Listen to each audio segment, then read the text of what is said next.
किसान भाइयों नमस्कार, मैं उन्मेष टहरिया फिशरीज ग्रेजुएट और आप देख रहे हैं ऑस्कर फिशरीज।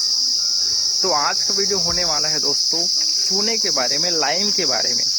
देखिए, जब हम लोग तालाब की तैयारी करते हैं उस समय भी चूने का प्रयोग किया जाता है। जब हम लोग तालाब में मछली डालते हैं उसके बाद भी हम लोग रेगुलर अपने तालाब में चूने का प्रयोग करते हैं। तो चूना आखिर हमारे तालाब में क्या इफेक्ट डालता है और कितना चूना हमको किस समय डालना चाहिए उसके बारे में थोड़ा सा आपको समझाने वाला हूँ।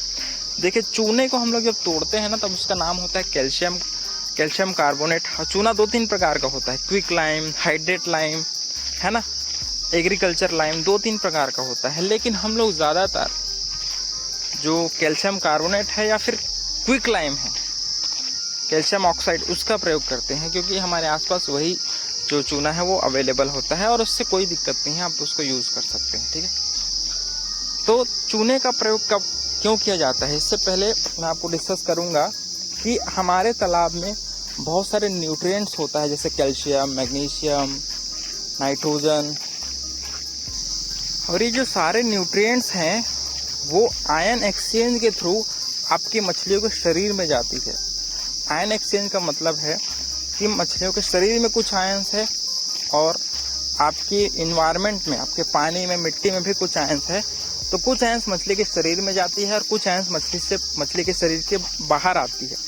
और जो अच्छे आयंस होते हैं उसी में एक आयंस होता है कैल्शियम और मैग्नीशियम आयन, और इसका मेन काम होता है आपकी मछलियों के शरीर के हड्डी को बनाना और उनका जो बैलेंस है आयंस का उसको मेंटेन रखना।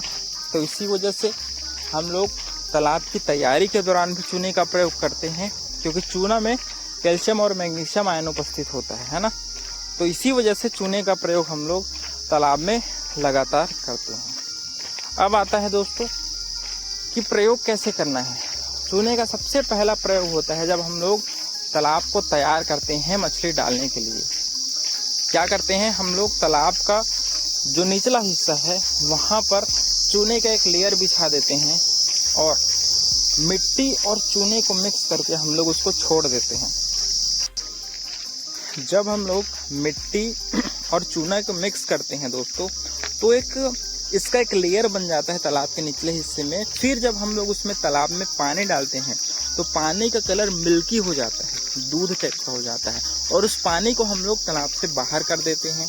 इससे होता क्या है, जब आपके जो कैल्शियम है वो मिट्टी की कांटेक्ट में आती है तो उसमें आयंस का एक्सचेंज होता है और अल्टीमेटली जब हम लोग उसमें फिर से ऑर्गेनिक खाद वगैरह डालते हैं तब वो जो आयंस है वो मछली के शरीर में पहुंचती है और अल्टीमेटली मछली के शरीर को ओवरऑल पोषण देने में और मिट्टी के एनवायरनमेंट को क्लीन रखने में आपका चूने का रोल है। ठीक है, अब दूसरा, ये तो तालाब की तैयारी के समय हम लोग चूने का प्रयोग करते हैं। दूसरा कब प्रयोग करते हैं, जब हम लोग मछली डाल दिए उसके बाद समय समय में हम लोग, जिसको बेसल डोज कहा जाता है, उसका हम लोग तालाब में डालते हैं। और उस समय चूने का इसलिए प्रयोग किया जाता है क्योंकि रेगुलर आयन का एक्सचेंज हो रहा है और आयंस की कमी मछली के शरीर को प्रभावित करती है। इसी वजह से मछली डालने के बाद भी हम लोग महीने में एक बार कम मात्रा में, क्योंकि स्टार्टिंग में हम लोग पर एकड़ लगभग 100 किलो चूना डालते हैं तालाब की तैयारी के दौरान, लेकिन जब हम लोग मछली डालने के बाद उसका जो डोज है उसको लगभग हम लोग 25% कर देते हैं। लगभग 20 से 25 किलो चूना पर एकड़ आप मछली डालने के बाद महीने में एक बार आप तालाब में ज़रूर डालिए।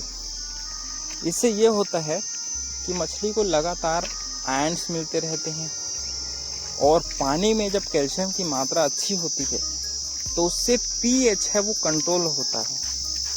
आपको पता होगा जब पीएच 7.5 से 8.5 हो जाता है या फिर उससे ज़्यादा हो जाता है तब मछलियों के इन्वायरमेंट के लिए बहुत ही खतरनाक होता है, क्योंकि और इसी को रोकने के लिए हम लोग एक बफरिंग कैपेसिटी बोलते हैं। पानी में पीएच की मात्रा को रेगुलेट करने में, स्थिर रखने में चूने का बहुत बड़ा रोल है।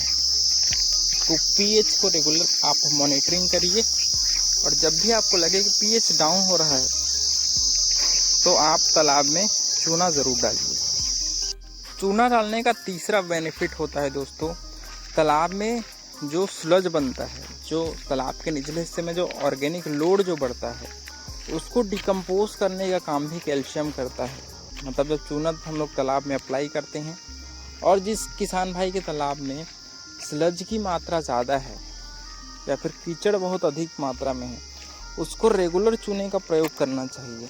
चूना उसको डिकम्पोज करने में, उसको उसके न्यूट्रिएंट्स को तालाब में पानी में मिलाने में, और जो उसमें ऑब्नॉक्सियस गैसेस हैं, जो खतरनाक गैसेस हैं, उसको तालाब से बाहर निकालने में बहुत बड़ा रोल प्ले करती है।